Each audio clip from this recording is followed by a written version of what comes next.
Dixon. I am Secretary General of the 2014 conference and a senior at Jackson Hole High School. I would like to begin by thanking Teton County School District and the Center for the Arts for providing this venue. We are particularly proud of this conference as it represents a collaboration between all schools in Teton County. For that, we would like to thank Jackson Hole High School, Jackson Hole Community School, Journey School, and Summit High School. Special thanks must go to the Community Foundation of Jackson Hole and the Wyoming Humanities Council for their generous and ongoing support. Teton County Model UN is organized by Interconnections 21, a nonprofit organization that engages schools and the community in critical global issues and empowers students to take action. I have Susie Rausch, Lena Collado, and Evan Huggins of Interconnections 21, and my teacher and friend, Jeff Brazil, to thank for my introduction to Model UN and their support of my passions in international relations ever since. Model UN is truly a motivational experience. I don't know if it's the suit jackets and the crisp shirts and the heels, or the name tags and the place cards and the gavels, or the amount of research and effort that each student has put into their preparation, but once you enter a Model UN conference, there's an indescribable, empowering energy about each committee. Suddenly, high school students transform into young leaders, and the topics once read about in classrooms and in textbooks expand into greater world issues and passions with immense implications. I invite all community members to come and see the world's future leaders in action during committee sessions and at the closing ceremony on Monday and Tuesday held at Jackson Hole High School.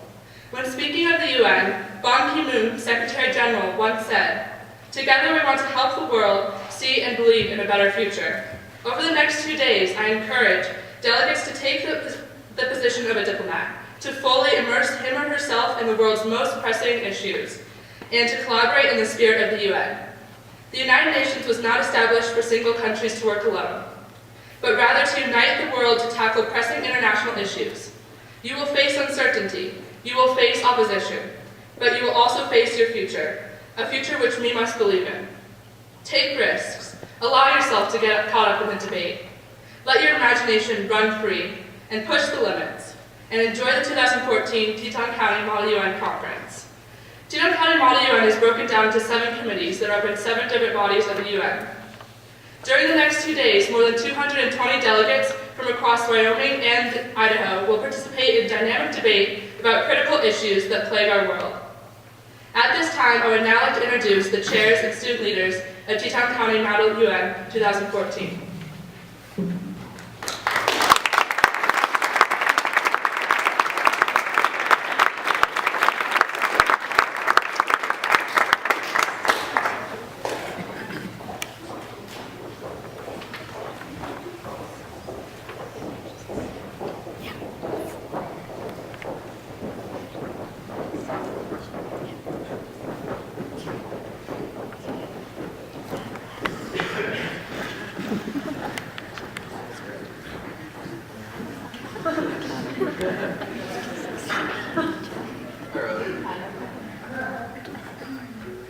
Hello, my name is I'm a senior at Jackson Hole Community School, and I'm co-chairing General Assembly First Committee with Len Carlman. He's an IC21 board member, and my topics are controlling the arms trade and strengthening cooperation and security in Europe. Hello, my name is Madeline Carlman. I'm a senior at Journey School, and I will be co-chairing General Assembly 3rd, along with my community chair, Jessica Chambers, and my repertoire, Kelly Pratt, who's also a senior at Jackson Hole High School. The topics are the rights of Indigenous persons and international humanitarian law. I'm Cora Mitchell. I'm a senior at Jackson Hole High School. I will be the co-chair of the Historical Security Council. This is my chair, Jeff Brazil, a teacher at Jackson Hole High School. And then we have Sloan Gordon, junior at Jackson Hole Community School, and Sarah Manhattan, also a junior at Jackson Hole High School, who will be the crisis directors. And our topic is the situation in Congo in 1961. My name is Wilton Springer. I'll be co-chairing the Human Rights Council. I'm a senior at Jackson Hole High School, and this is my chair, Erica McDonald. She has her master's in Human Rights Studies from Columbia University. Our topics are balancing privacy and national security in the digital age and protecting the rights of children in armed conflicts. I'm Bella Wood. I am a junior at the Jackson Hole High School. I will be co-chairing the Security Council with Shelby Combs, a teacher at the Jackson Hole Journey School, excuse me. And our topics are the situation in Iraq and global warming as a security issue. Hi everyone, I'm Alana DeMiro. I'm a junior at the Jackson High School, and I will be co-chairing General Assembly Plenary with my committee chair, Amy Fulweiler, and our rapporteur, Sam Dykema, who is a senior at the Journey School. Our topics are deserts and desertification, along with promoting and protecting the rights of children. Hi, my name is Noelle Johnson, and I will be co-chairing the General Assembly's second committee, and this is my chair, Drew Overholzer from Journey School. And our topics are the interplay between biodiversity and development and intellectual property rights.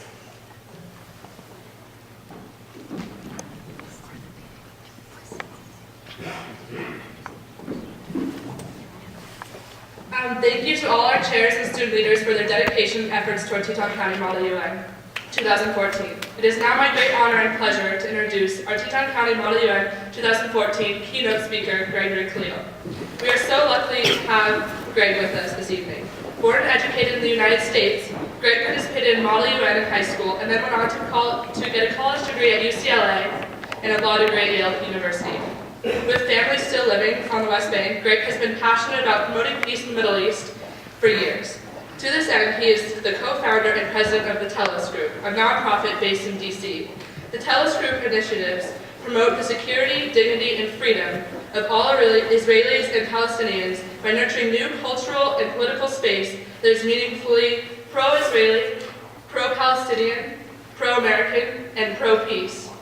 Greg has just returned from Jerusalem, where he was working towards this mission. Greg is also secretary of Narrative 4, a global organization comprised of some of the world's most renowned and influential authors, artists, and community leaders, who promote the empathy through the exchange of stories. This organization also includes local resident Terry Tempest Williams and former TCMUN keynote speaker Ishmael Bea. Without further ado, I would like to give the floor to Greg Khalil, who will speak for 20 to 25 minutes, and then take questions for about 15 minutes. Please give me a help giving Greg a warm welcome and officially opening the 2014 Teton County Model UN United Nations Conference.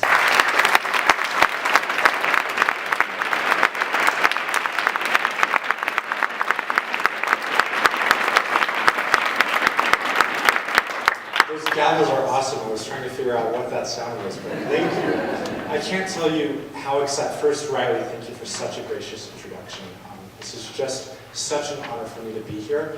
As Riley mentioned, I did Model UN when I was younger, and when I did it, I had absolutely no idea whatsoever that I would ever work on international relations, that I'd ever do anything diplomacy, that I'd go to the UN and speak in the General Assembly room as part of a committee. There weren't many people there, but I did it. So anyways, the point is that everything in life evolves in very, very interesting ways. What I learned in the Model UN was invaluable to sort of my personal and professional development, and I'm just really thrilled for what you guys are going to experience with each other these next couple of days. Remember one time that I did Model UN, my school had the US as our country, and I got the chance to represent the United States in the General Assembly. And one of the resolutions that I wrote was, had to do with the Israeli-Palestinian conflict. It was 25 years ago.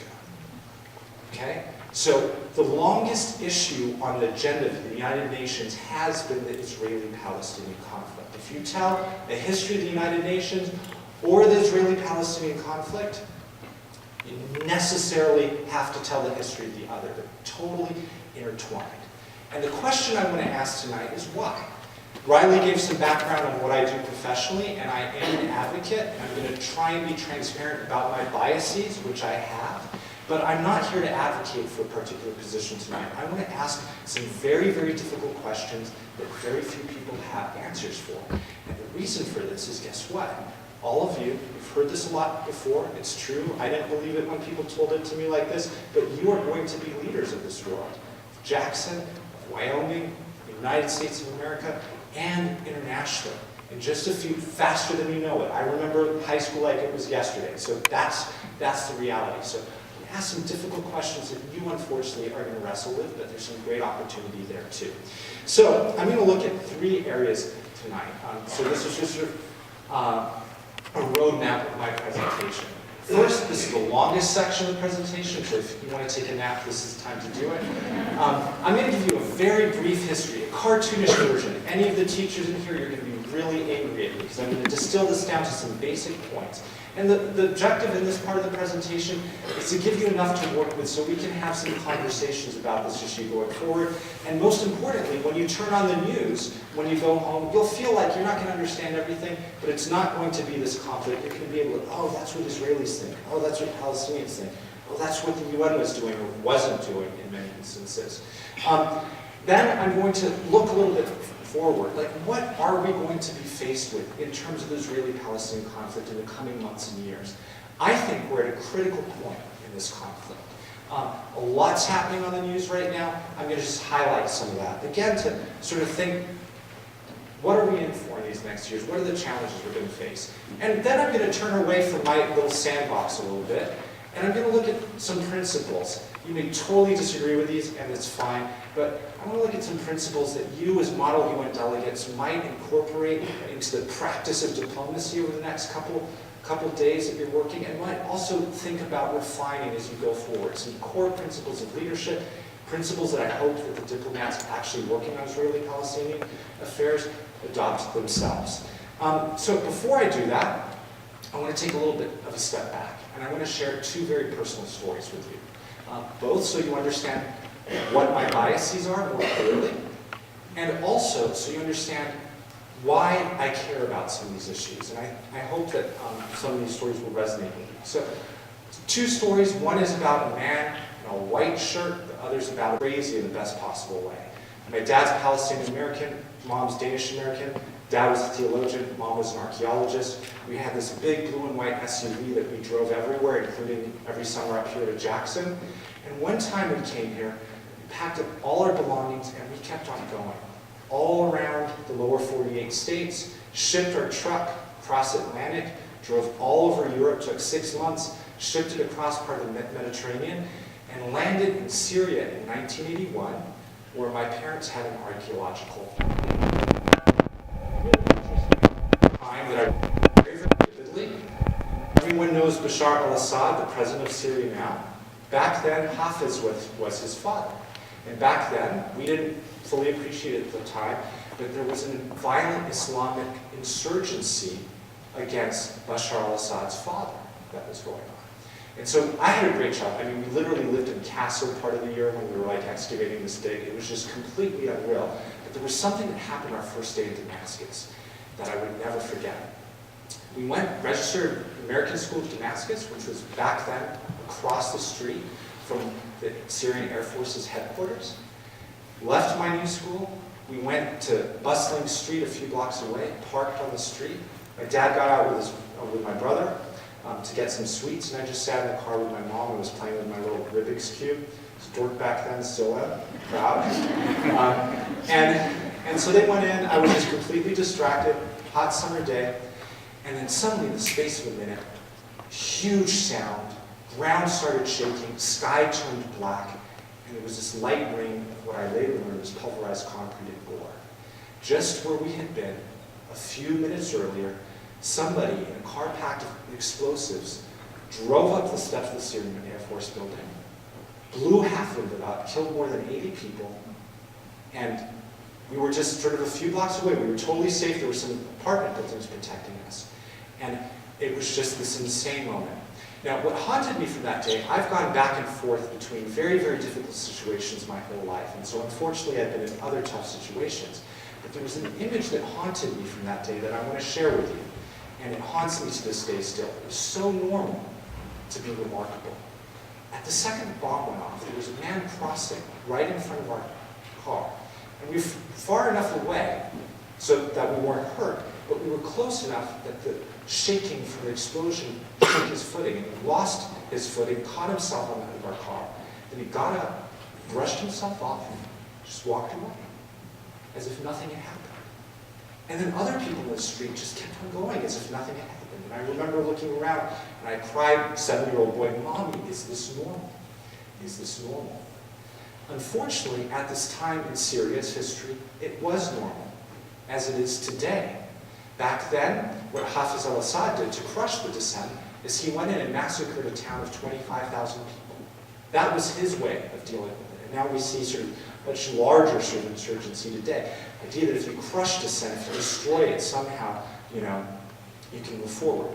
So that was one image I wanted to leave you with, because it raised the questions that I had. How is this possible? How does something become normal like that? And more importantly today, how do we prevent something from becoming normal like that? How do we deal with the fundamental issues that create these fundamentally wrong scenarios for humanity and that threaten international stability as well?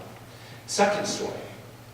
Much later in life, when we left, I didn't ever want to go back to the Middle East, even though some of it was a cool experience. Much later in life, long story short, became a lawyer.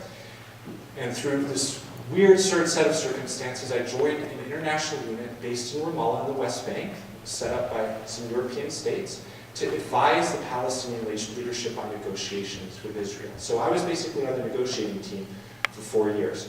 One of the first things I did on my job, went to the International Court of Justice. You guys all know about it. It's the UN's court, sometimes called the World Court. And Palestinian leadership wanted to take this barrier that Israel was building, it says for its security, they wanted to take it to court because some of the barrier wasn't built on the boundary with the West Bank, but it was rather built inside the West Bank. So I'm going to talk more about that a little later on, but just for the sake of this story, took this thing to court. Palestinians got an advisory ruling, wasn't binding, from the International Court of Justice, which basically said that, yeah, you know what, Israel has a right to protect itself. That's the fundamental sacred right of any nation state, is to protect the security of its citizens. But the portions of the barrier that Israel was building in the West Bank weren't about that. They were about something else, and they were infringing on the fundamental human rights of Palestinians. And those portions were illegal and had to be taken down or moved. That was the advisory opinion of the court.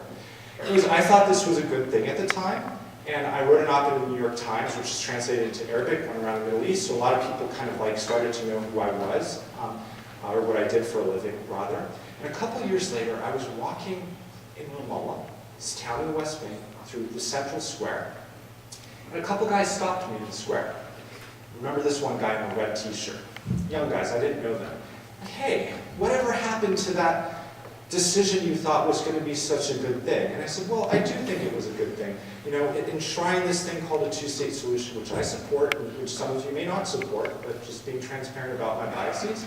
It enshrined it in law, and it's a legal opinion that people can use to advocate for both Israelis and Palestinians in the future, and I thought this was a good thing.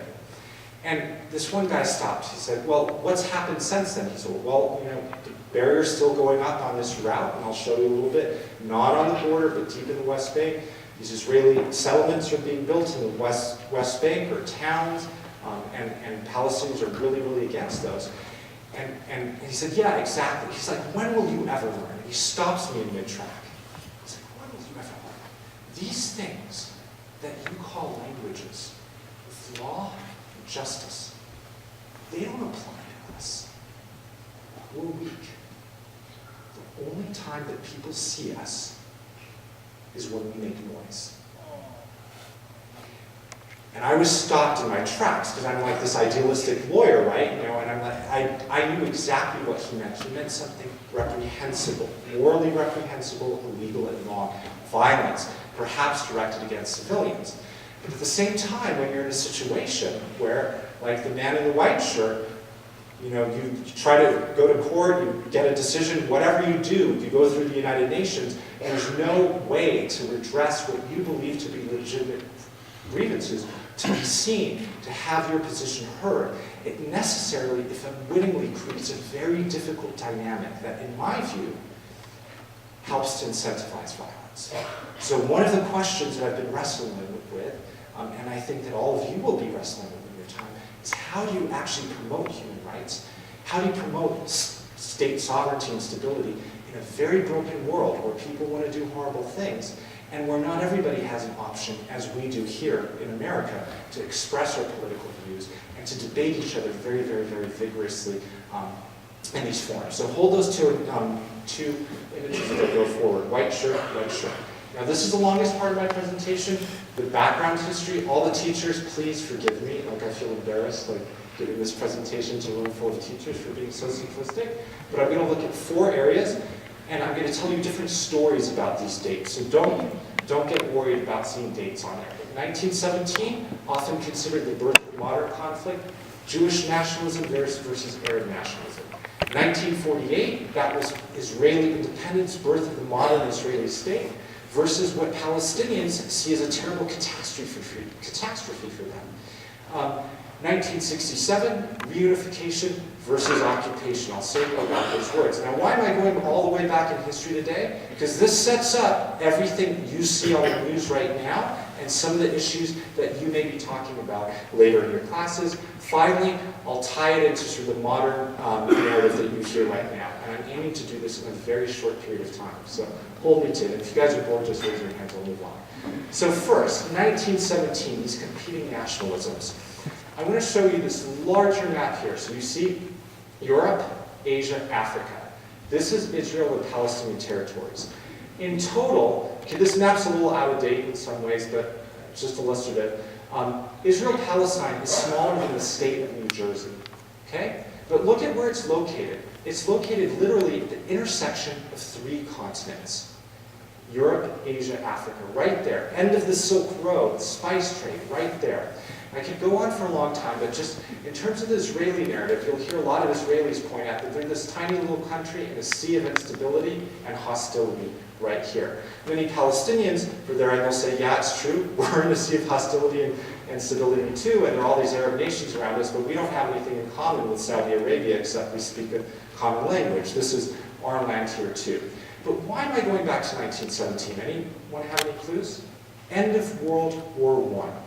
Remember, League of Nations was established. World War I, first war fought with airplanes and all of these new technologies after the Industrial Revolution. The way that human beings just 100 years ago lived was completely changing. Put that into perspective. Right here, what did you have in the Middle East? Who was in power here? It was Turkey, the Ottoman Empire. So we hear these stories that the Middle East has just been unstable for thousands and thousands of years.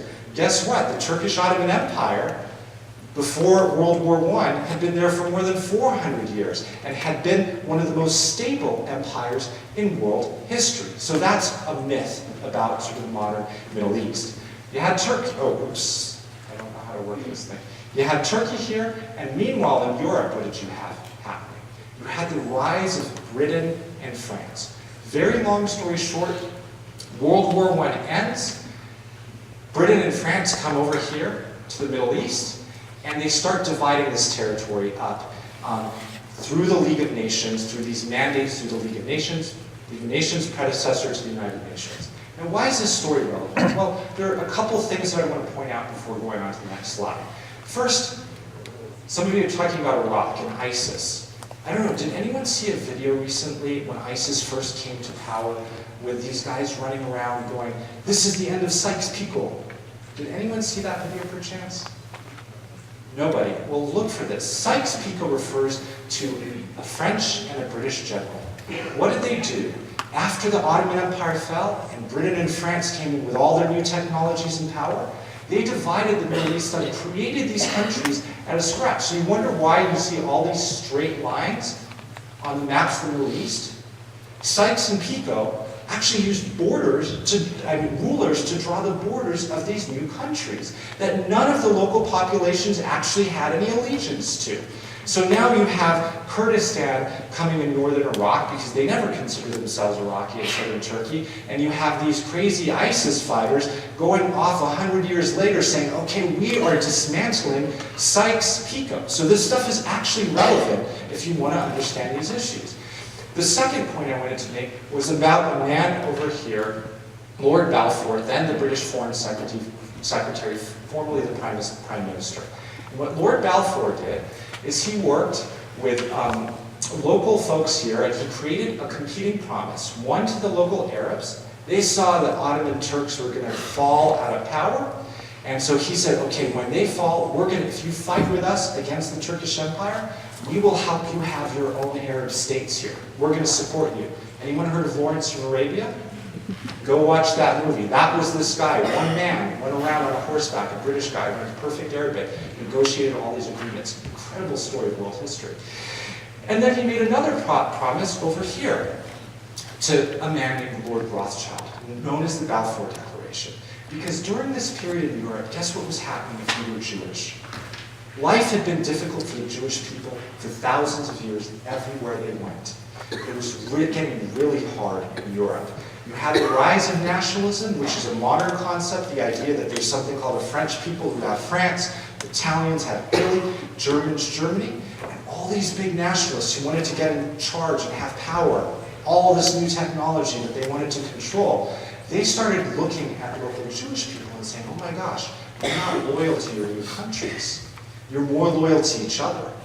And so Jewish people were suffering horrible oppression from pogroms and murder in southern Russia to being exiled from communities that they were fully members of. So Lord Rothschild was campaigning in Britain. He saw the TVs. He's like, we need to do what everybody else is doing, and we need to create a state for the Jewish people. Just as the French have France, the Jews need Israel. And that was called Zionism, Jewish nationalism. And so he was really charismatic, and he got this promise right here to build what was then Palestine, a region of the Turkish Ottoman Empire, to create a Jewish homeland. So there were those people there. Many Jews were actually living there at the time, along with Muslims and Christians. And they had a promise that there would be a new state from the Brits once the war ended. And then there was the Jewish population. Zionists were largely secular at the time. And they had another promise, and it came to a crash in 1917 with two different promises over the same land. Okay, are we all clear? So let's go on to 1948. Two different narratives here. Now, the League of Nations was in charge of that. Britain managed that mandate. What happened in 1948? Israel was with it. But what happened between 1917 and 1948? World War II, right? So League of Nations was set up to prevent massive wars in which millions of people died. Didn't do a very good job because World War II was much worse. And that's why it had to be reconstituted in the United Nations. Now, in 1948, what happened is these two peoples started fighting against each other, and the Brits were in control of all of this land right here. This is called historic Palestine, and I'll tell you what this map means in a second. But the Brits were in control, UK right here. Now, they were getting tired of having all these guys fight underneath them. It cost so much money to manage this thing half a world away, and so they were looking to get out. Israelis after the Holocaust were like, well, there weren't Israelis at this point until 1948, but the Jewish people after the Holocaust were like, oh my God, look at what happened since 1917. 6 million Jews killed in these gas chambers, literally factories of death where people, and I don't mean to be crude, but it actually happened. We as human beings did it to each other, turned skin into leather for lampshades and human hair, stuffed into pillows. They said, we need to do something, we need to create this now. And so Britain wanted out, and meanwhile Palestinians on the ground were like, wait a second, what are you talking, why should we be responsible for what happened over there in Europe in this massive war? Like, we're connected to this land too. Just as my family would tell you, a Palestinian Christian, their first Christians were, of course, here in the Holy Land, and Muslims have family trees that go back 1,500 years. So you have all these competing narratives with these people fighting together. So what did the UN suggest? The UN came in, passed UN Resolution General Assembly 181, suggested to divide this area into a Jewish state and this purple area largely into a Palestinian state. That is really sort of the real sort of point where the so-called two-state solution, one land, two states for two peoples, really sort of got full international backing. That was 1947. Then things started getting really hairy, and people started fighting against each other. Finally, 1948, Britain leaves. Israel declares a state. After the war settles on this territory, all of these neighboring countries attacked Israel. Israel declares itself, and it's in control of all of this territory. You see a much larger area than had been recommended by the United Nations. And here's the West Bank. Anyone know why it's called the West Bank? Here's the Jordan River, West Bank of the Jordan River, just kind of like the West Bank of the Snake River over here. And here's the Gaza Strip bordering Egypt. Egypt was in control of this, Jordan was in control of this. Now, obviously for Israelis, this was a huge moment, like, oh my God, 3 years after the Holocaust is over, these guys who were talking about Zionism for 50 years, but I mean the last 30 years, wow, it actually happened. There's a new state of Israel in the birthplace of Judaism. It's almost a miracle, and maybe it is a miracle. What about Palestinians? Why do you put catastrophe or Nakba up there? Well, during this kind of civil war that happened around 47, 49, 3/4 of the local indigenous Palestinian population, Muslim and Christian, fled or were expelled from their homes, and they were never allowed to return. So what the UN did after this, the UN perspective here, is it created a new agency called the United Nations Reliefs and Works Agency that was responsible for helping not only to take care of Palestinian refugees' humanitarian needs, but to help solve the political problem. Did that happen? No. So many refugees, more than 5 million Palestinian refugees and their descendants, still live today, 67 years later, in refugee camps administered by the United Nations Reliefs and Works Agency. Okay, so that's and you talk about Gaza Strip, we'll talk about this a little later if I have time.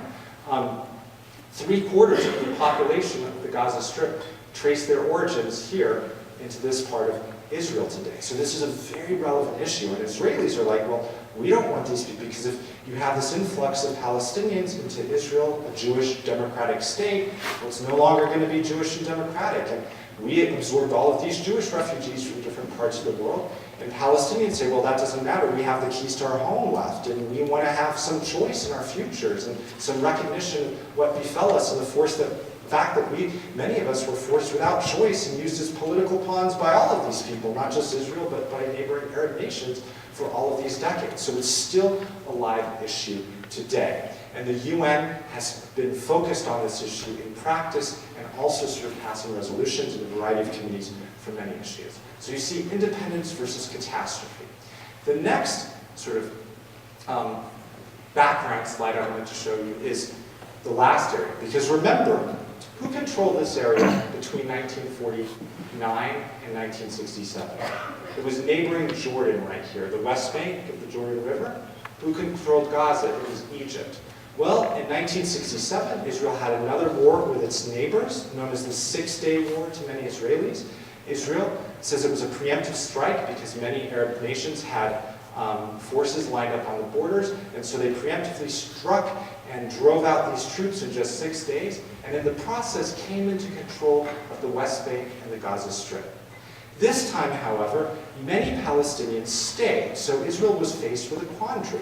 Well, what do we do with all of these people? If we give them full citizenship rights and they don't want to be citizens, well, we may no longer be both Jewish and democratic. Like, you have to have a significant Jewish majority to maintain itself as a Jewish and democratic state.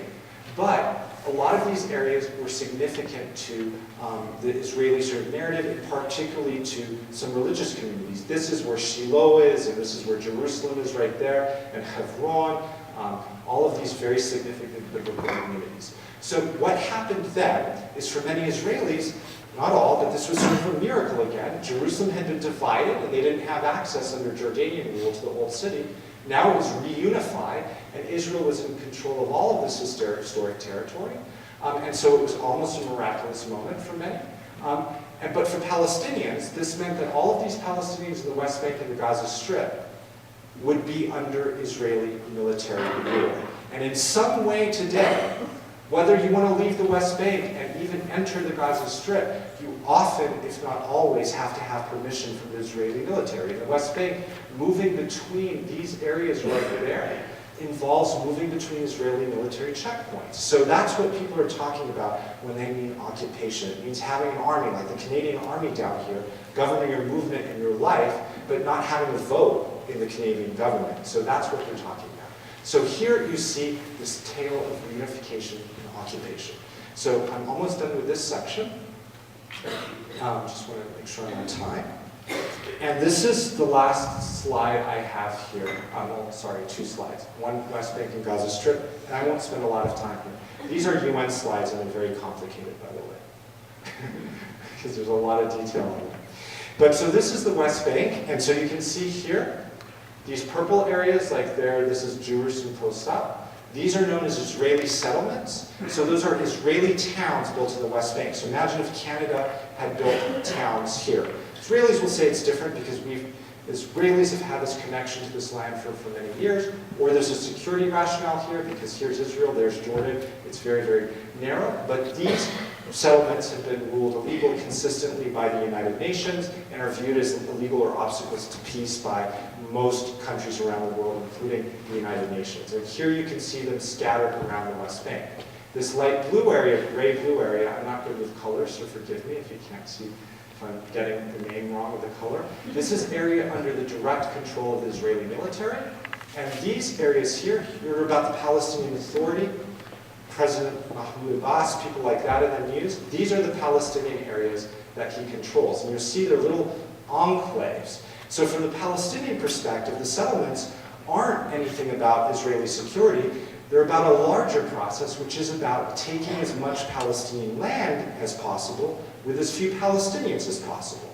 So Palestinians are very cynical. They'll say, hey, we've been involved in this peace process for 20 years. And remember the guy in the red shirt? He's like, look, the settlements keep going up. Here's the wall. You see this black line right here? That's 22 kilometers inside the West Bank, or 45% of the width here. This is 14 kilometers in the West Bank. They'll say, if it's about security and just security to protect yourself from this wave of suicide bombings Palestinians sent into Israeli cafes and restaurants a decade ago, why not just build it right here on the Green Line? So you see this narrative of security, Israelis talking about security, with Palestinians talking about freedom, and a lot of bad actors on both sides. But you see the wall right there. I want to stop, well, go to one last slide here and show you the Gaza Strip. There's Egypt. This is Israel. This is the border with Israel. Gaza was in the news a lot recently. The majority of Gaza's residents are under the age of 18, 1.8 million people there today. And Gaza is a place where Israel removed its settlements from. It removed all of its permanent military presence and all of its settlements from the Gaza Strip. However, according to UN reports, the Israeli military tightened the control around the Gaza Strip, leading one UN diplomat to say that basically Israel had left Gaza an open-air prison and thrown away the key. What's Israel's security concern with Gaza? Well, on these neighboring communities that I know quite well, like Sderot and Nativ HaSarah here, there have been hundreds, actually thousands, more than 15,000 makeshift rockets fired by militants in Gaza into Israel. At the same time, in the Gaza Strip, you have 40% unemployment. You have a majority population of children can't leave or enter freely, basically sort of trapped in this area. In the last operation in Gaza Strip that you all saw in the news, more than 100,000 people are still homeless, 20,000 homes destroyed.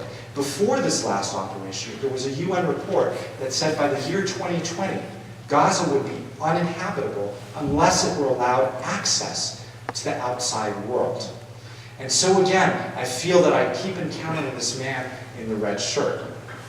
But what concerns me going forward, I don't mean to leave on a bleak note here, is that both Israelis and Palestinians are, I was just in Jerusalem, I'm going back in another week or so, I usually go about every 4 to 6 weeks. I've never seen the situation so tense, with so much sort of enmity between the various parties. And I fear that we're entering a dark and difficult chapter of this conflict right now, with the realities on the ground quite difficult. So I talked about sort of the difficulties in Gaza, but I want to put that in perspective, because just 10 years ago, Gazans had a higher literacy rate than most Westerners. Why? Remember UNRWA, the United Nations Relief and Works Agency? They were educating all these people. Remember, 75% of the population are refugees. Majority of the population are children. So you had this highly literate population that was still 60%, 40% rather, unemployed, 60% living in poverty. But what you saw after the increase in the closure of Gaza was something staggering.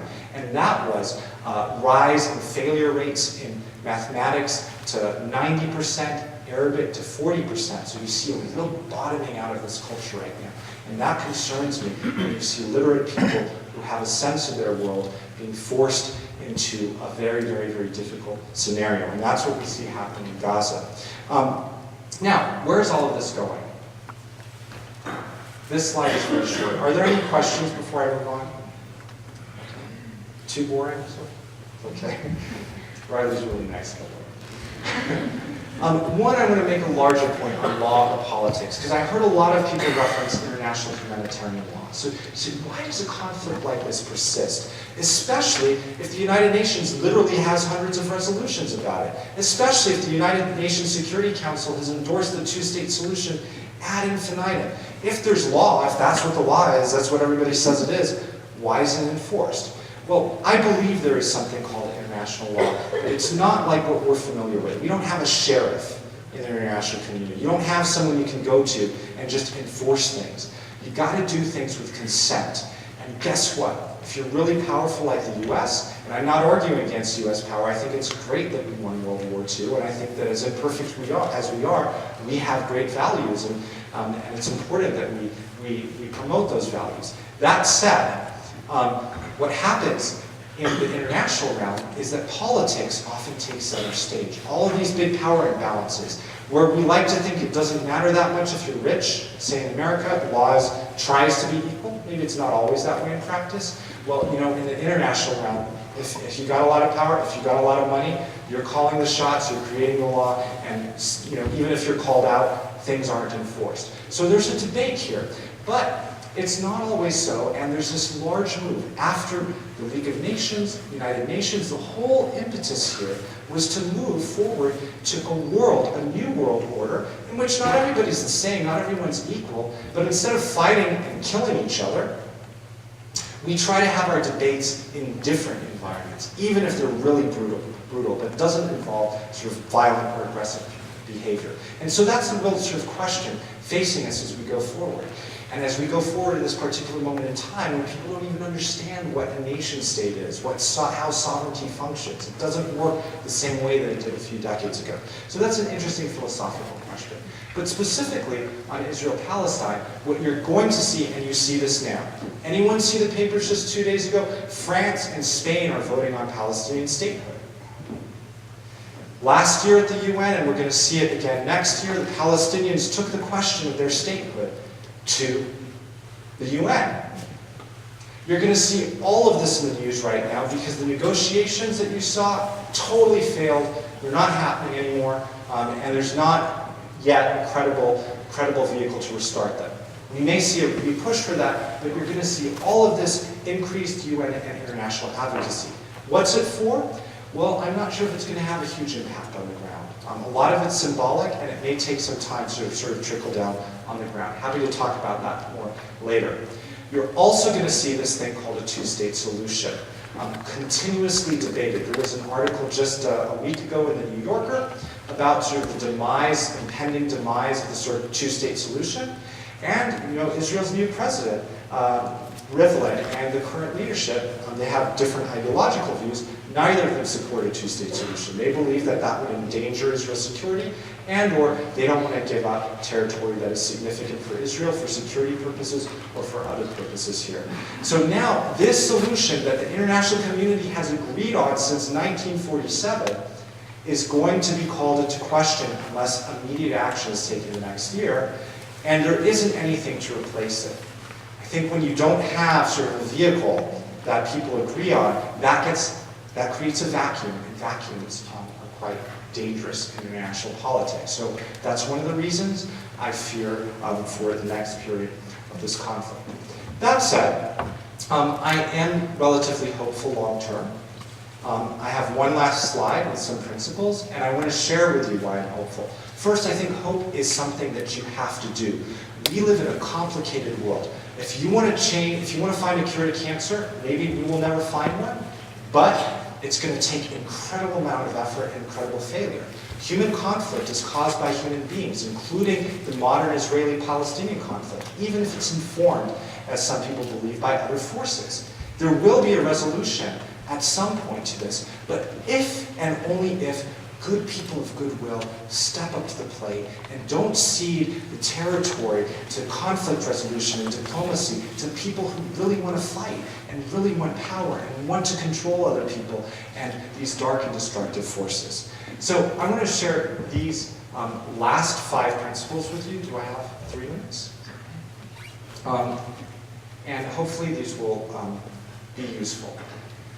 First is dive into complexity. The world is not a soundbite. Sometimes the world is black and white, but most of the time, simple solutions to complex problems are wrong.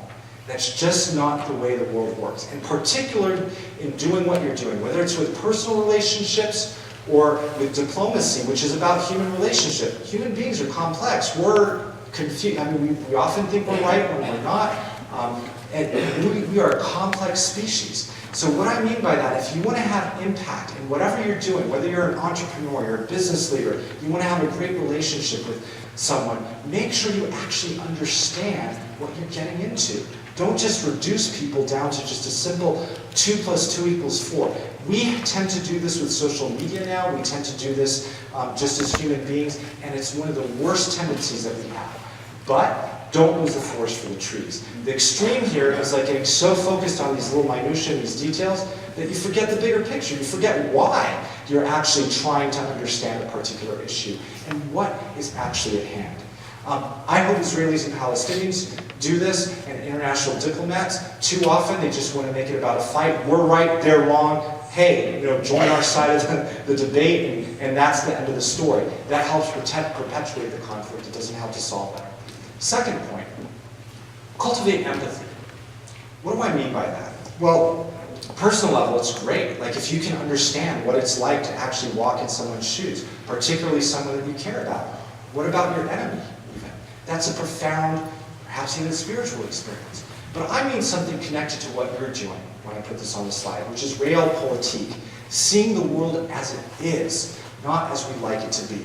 If you want to be a great negotiator and you don't understand what you're trying to, the person that you're speaking with, there's no way you're going to be successful, period. You have to be able, as horrible as you may think their worldview is, to see the world through their eyes. If you want them to behave differently, or if you want to help other people get them to behave differently. That's just a fundamental rule. And there isn't a successful, truly successful business person, politician, anywhere who hasn't been able to cultivate empathy. Not as an emotional kumbaya feel-good tool, but as simply understanding other human beings. Do that with your delegates. Really ask questions. Ask, okay, let me understand more.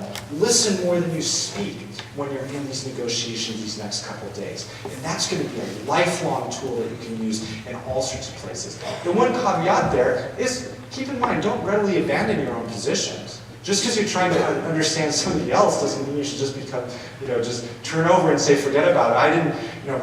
U.S. doesn't care about non-nuclear proliferation in North Korea anymore. Like, no. I mean, you really actually maintain a good sense of who you are, but remember, this is a fundamental tool. Third point, I think is fundamental, and that's value self-interest, or even selfishness. We all need to eat. We all care about our own families more than we do somebody else's family. And if you're trying to negotiate with someone, and you don't understand what their self-interest is, or if you're putting proposals forward that there's nothing in it for them, you're not going to sign on. Why? And occasionally people will do something out of the goodness of their hearts, but even the best people on the face of the planet, and there are a lot of great people, they do stuff that's consistent with their own self-interest, and that's okay. If you want to get stuff done, recognize that and make sure you understand what that is. The fourth point, I have take wise risks. And Riley, you mentioned this in your opening remarks, which I thought was so brilliant. I personally believe we have a leadership deficit globally right now. We have a lot of leaders who are very happy staying in their positions of power and influence and don't want to risk those positions.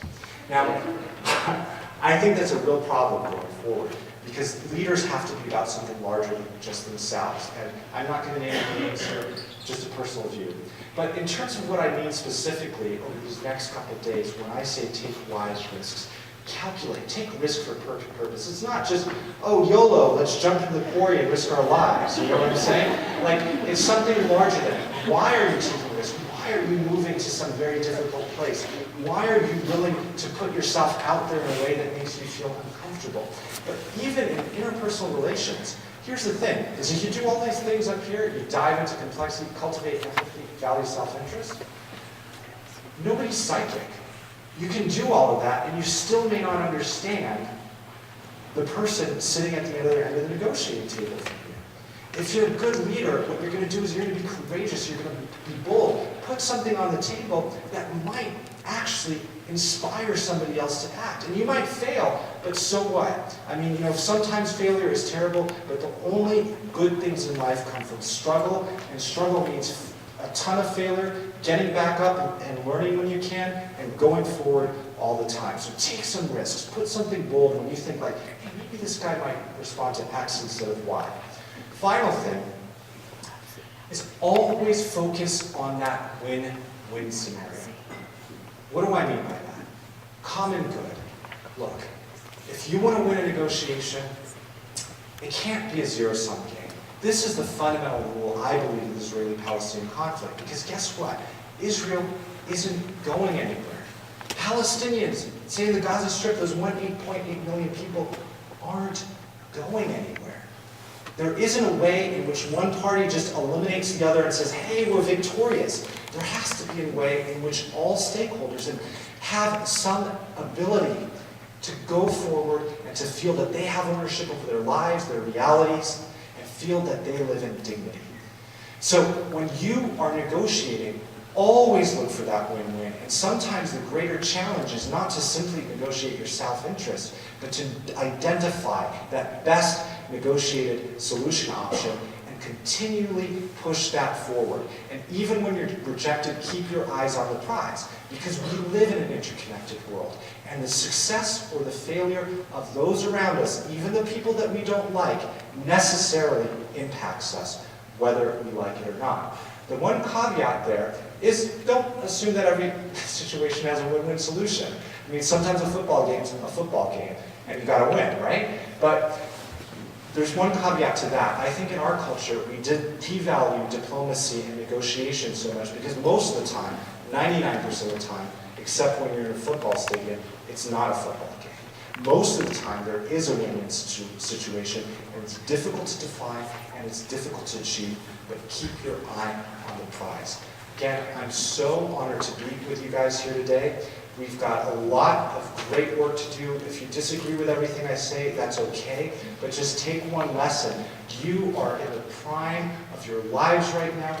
Everyone in this room, even if you come from a disadvantaged background in Jackson Hole, Wyoming, you are in a privileged position in the most powerful country in the history of the world. No matter how dark and stormy it feels when you turn on the news, you have agency. You're not that man in a white shirt in Syria. You have an ability to change your community. And guess what? You will. The world is simply a web of human relationships. We all have influence, whether we like it or not. The question isn't whether you're going to impact the world, but how.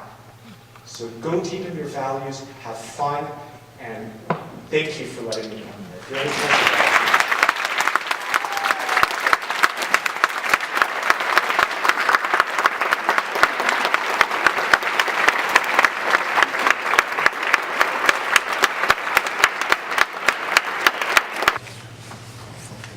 Mr. Khalil, thank you very much for that presentation. That was the best concise summary of the Israeli-Palestinian history and territorial difficulty that I've ever seen.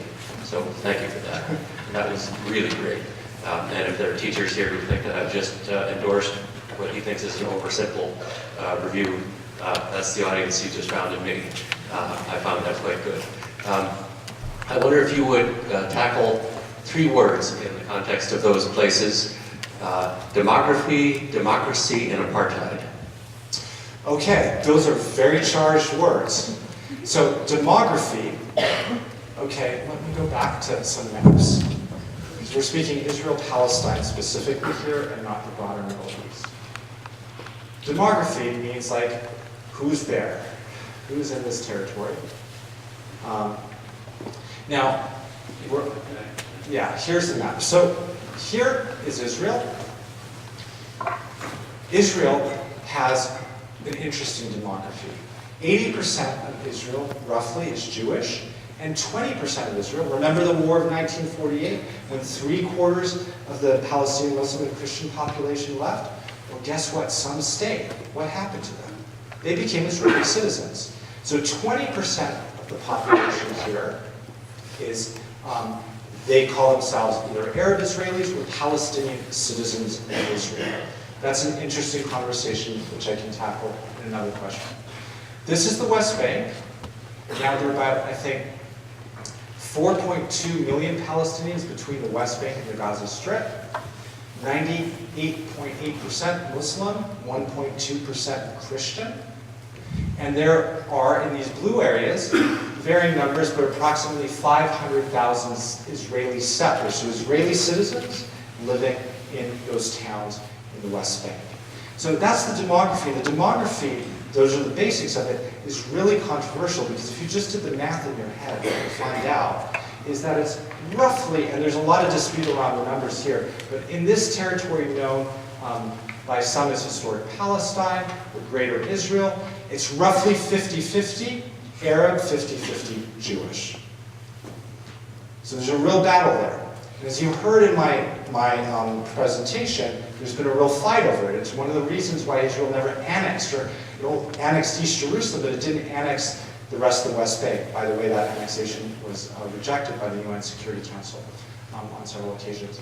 But the West Bank here, so why didn't they annex it? It was the demography question. How do you maintain Israel as both a Jewish and a democratic state?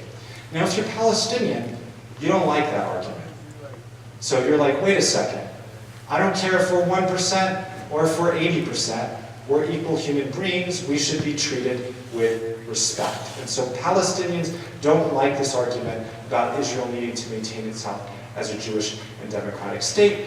Most of all, those refugees who live here in the Gaza Strip and refugee camps in the West Bank, up in Lebanon, in Syria, in Jordan, and some here in Egypt. So it's a very contentious issue. And then I hit on democracy, which is your second term in that. And so there's a real struggle in Israel. There's also a real struggle in Palestine. So in these areas right here, you have the Palestinian Authority. That came into rule in 1993 as sort of an autonomous entity which was supposed to grow into the Palestinian state. Never happened. But a lot of Palestinians don't think that this new authority is very democratic at all. Even though it doesn't control a lot, it works on a lot of security, has security. So there's a lot of concern by local Palestinians, violations of human rights against that authority.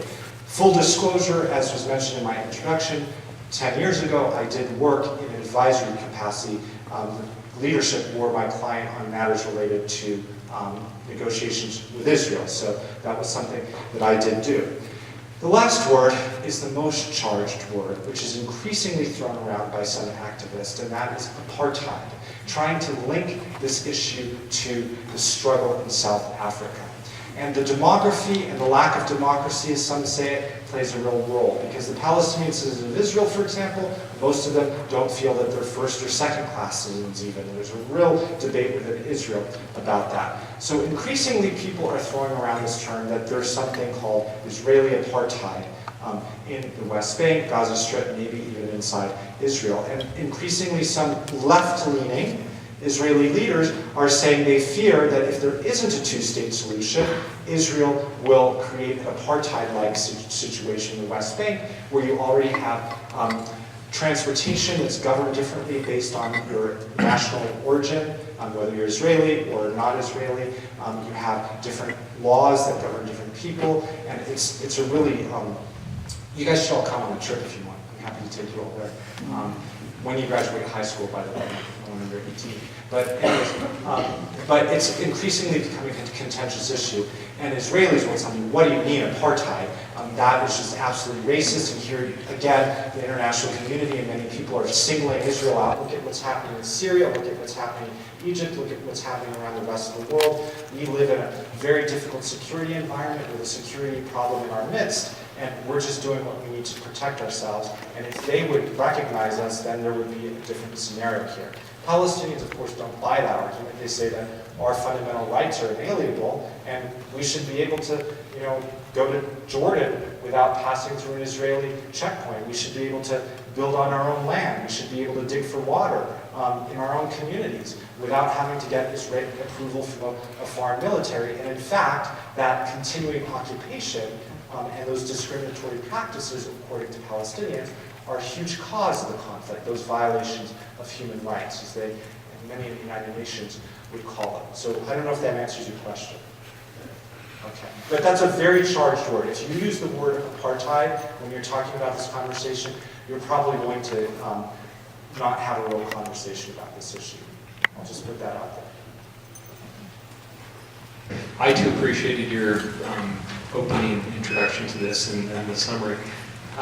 You said you were optimistic, though, about the future, and yet most of the things you presented have led me to wonder if this is going to be a win-win situation, or if there's going to be more bombers coming across and detonating. Could you elaborate on your optimism, where you think this is going? I think that you have to do your best to see the world as it is. My assessment is the situation on the Palestinian side is getting very rough. And there's also an incredible rise in extremism among Israelis right now that is becoming mainstream when it wasn't before. So for example, you guys all know the Dome of the Rock, that golden dome in Jerusalem? That's a holy Muslim site. The past 5 months, and it's a holy Jewish, it's the Temple Mount. It's where the second temple once stood, which is the holiest site in Judaism. Now, there was a fringe movement many years ago who wanted to destroy those mosques, which are well over 1,000 years old, and to rebuild the third temple there, as they believe is prophesied in the Torah and through the oral tradition. That movement was fringe. That movement is increasingly entering the mainstream right now. And if an attempt like that, if there was an attempt that was foiled made many years ago, that's quite significant. If these Palestinian attacks that you see that are kind of rhapsodic right now come to something more coordinated, and I'm not sure if it will, but I can see some isolated folks doing something like capturing and murdering 3 Israeli teens, like happened a few months ago, as you'll recall from the news. Those acts are going to take us necessarily into a place of increased friction. And so that's where I see, I have to be quite honest, that I see some incredible difficulties going forward. That said, how can I remain optimistic in that situation? It's hard, to be perfectly honest. I'm not optimistic about that. I think those are horrible things, and I hope they can be avoided.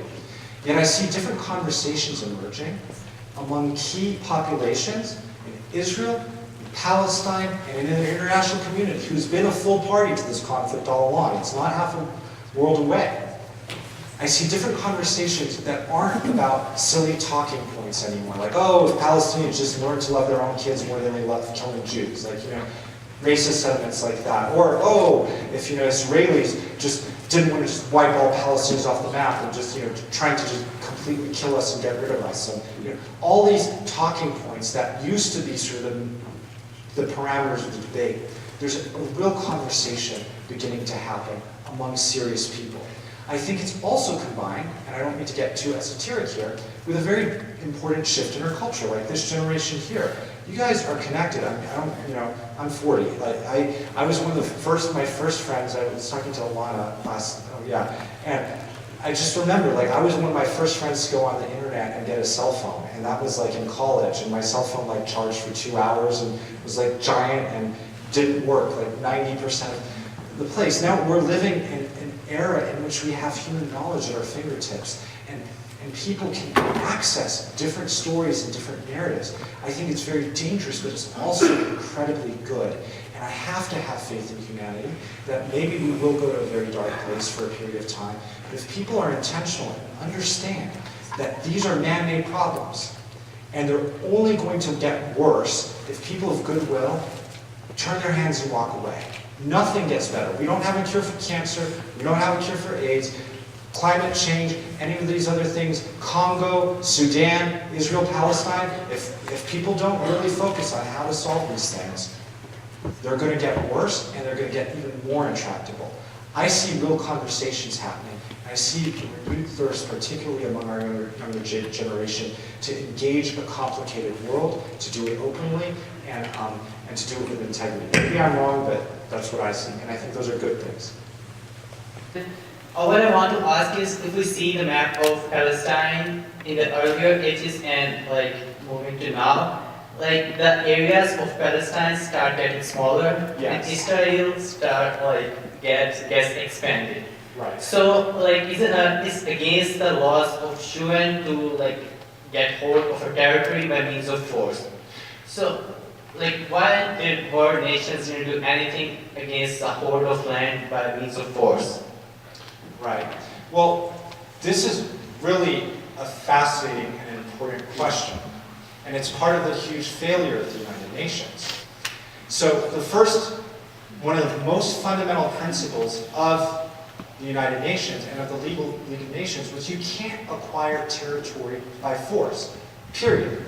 So that's what it means when Palestinians say, hey, I'll get this matter. What are you talking about? What are you building those settlements there? Maybe in a negotiated two-state solution, this future Palestinian state could have parts of Israel, and Israel could gain some of these settlements, and that could be part of the future Israeli state. I was in the negotiations. There are hundreds of thousands of pages looking into this very question. But the fundamental principle that you're asking, and I'm sorry I don't know your name, is right, that under that scenario, that would be done via negotiations, via diplomacy, not by like, hey, our troops come in here, and then we are here by force, and then we claim this is our own. Now, there's a variety of different narratives there, but that's one of the fundamental principles after World War II. And why does that happen? Well, international law, like I mentioned earlier, isn't like domestic law. If somebody steals my car, I can go to the police, I can report it, everybody knows it's against the law. If we find out that it's Susie over here, from Jacksonville who stole my car, influential person here, and she actually stole it, well, guess what? She's going to jail. That's how it works. It doesn't work that way in the international arena yet, and maybe it never will.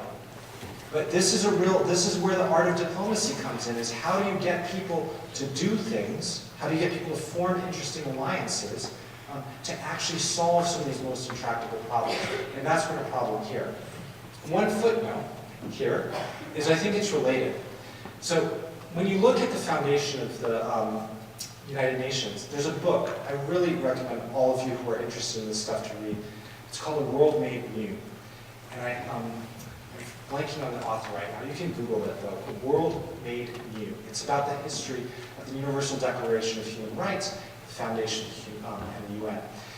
In that book and in some other sources, you'll see we often think back, we tell ourselves these stories about history, like, oh my gosh, end of World War II, we realize that human beings, everybody's equal, and so we need to, we need to promote international humanitarian law of war, which protects civilians in many instances, international human rights law, which protects actual individuals. These are really good things that we need to go forward with. And many people think that that story, that what happened back 1944, 1945, was really sort of a realization that humanity can get so dark, we need to focus just on humanity. There was another side to that story. The human rights provisions of the UN Charter actually didn't come in until later in the conversations. The first discussion was what they said was the crime of aggression, the acquisition of territory by force, what Germany did. The human rights provisions came in, yes, because people care about humanity, but also they realized that sometimes if you're over here in your own country and you're killing your own people, that's the wrong thing to do, but guess what? That doesn't stay your problem very long. Because people start fleeing, and where do they flee? They leave your country. They flow over these borders like we have in Jordan with millions of, Turkey with millions of refugees. And your problem, your violation of things that nobody should ever be able to do becomes our problem. And so in the United Nations, what you see is a real preference. Yes, we talk this lofty language of law, but it's this idea of interdependency, that we are interdependent as nations, even if we disagree. Now, the irony, well, not the irony, but the reality is so far, the United Nations has been a very imperfect organization in dealing with some of these issues. It's done a great job, and many it's wrongfully maligned. But one of the examples of it is Israel-Palestine. So remember the story of the guy in the red shirt? Well, that was related to a court case at the ICJ. How did that case come to the ICJ? The General Assembly, under a little-known resolution, passed Uniting for Peace resolution, and they said that we need to take this to the court because guess what? The United States Security Council has been seized with this issue for 40 years and they're not doing anything. And because the Security Council isn't doing anything, we at the General Assembly, we're going to try to do something and we want to get some advice from the International Court. So you see in practice, it's much more complicated. I didn't mean to go into this minutiae, but I know some students here are probably interested in that. Maybe, are we ready for a last question? Or is that it? Okay, one last question, I'll be short. Here. Okay, I'll repeat it. So it seems as if the problem kind of stems from the arbitrary creation of these in the Middle East and throughout other continents as well. What do you think the implications this are on the sovereignty of those countries going forward? Like in a broader... That's a very interesting question. The question is, it seems to me, and here you're speaking about the broader Middle East, not Israel-Palestine specifically, but part of the fundamental problem was the arbitrary creation of these nation states, creating a state called Iraq that didn't have a people who thought of themselves as Iraqi, and in fact had groups of people who thought of themselves as different. What are the implications of that going forward?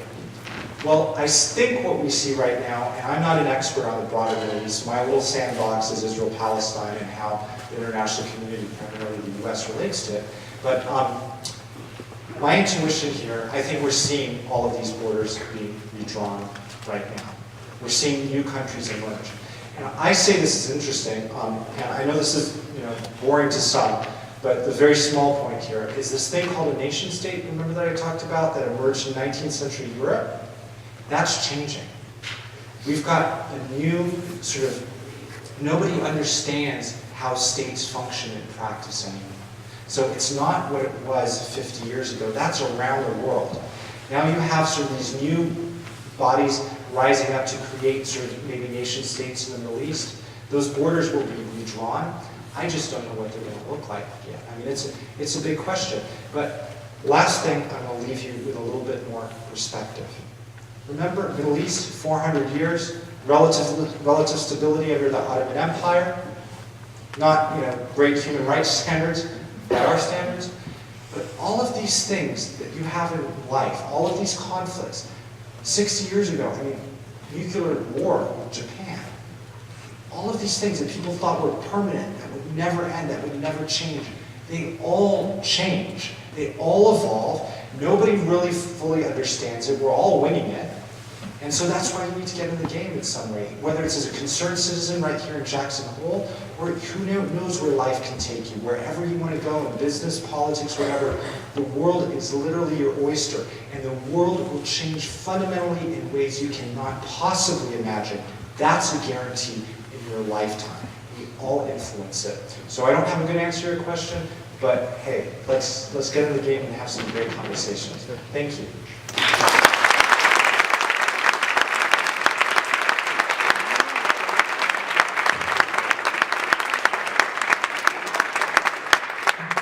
So I'd like to start off by thanking Greg for a very thought-provoking presentation.